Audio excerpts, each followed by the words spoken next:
Yes. Bwana Yesu asifiwe wapendwa. Sasa sitaki story mingi, direct kwa maandiko. Tunataka kuzungumza kuhusu kitabu inaitwa 1 Corinthians 7, inaongelea kuhusu wanandoa tu bado. Na hapo ndio tumestick. Nawaambia hivi. Na maandiko inasema enyi wanawake msinyimane na pia wanaume msinyimane. Ukisoma kwa 1 Corinthians chapter 7 itakueleza kila kitu. Kwa nini nazungumza kuhusu hayo? Ndiposa pia mambo ya zina ipunguke. Lakini bado nazungumza hivyo, ila bado zinaendelea. Wapendwa, tusemezane kwa njia ipi ama tuongee kwa njia ipi? Kwa nini nasema hapo hivyo? Mstari wa kwanza inasema enyi wanaume. Najua unataka kusikia inasema nini. Na enyi wanawake, hamna amri juu ya mwili wenu.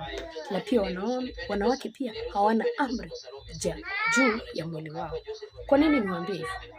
Unajua kwa nini? Utajiuliza maswali mengi. Mbona huyu madamu ananishindanga ameongelea kitu fulani? But that's how. Inafaa tuambiwe ukweli.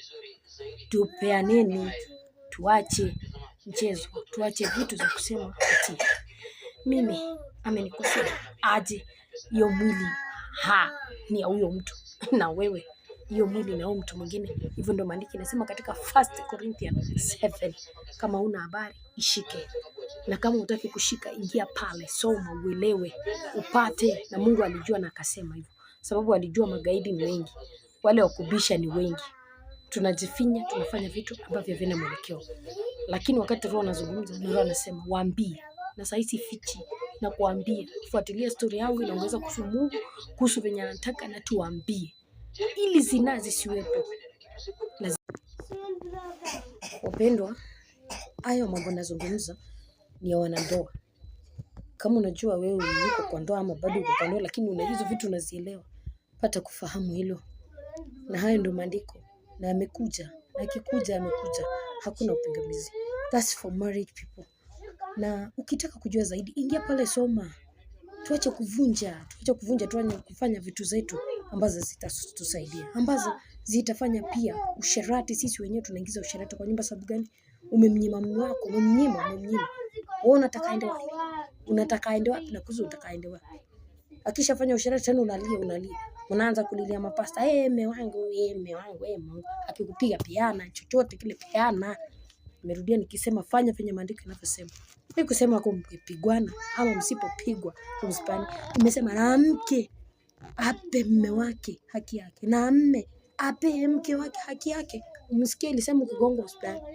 You have to do what the Bible say. Na hivyo ndio iko, na hivyo ndio tunasema, na hapo ndio tumestick.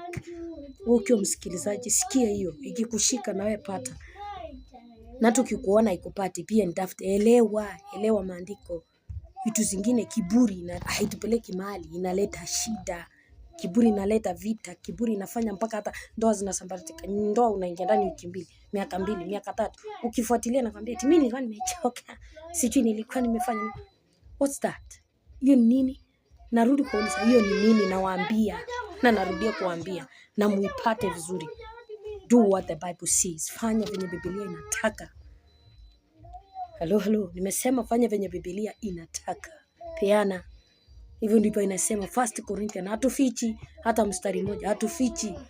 Ndiposa pia ndoa zisimame, lazima tufanye venye maandiko inavyosema.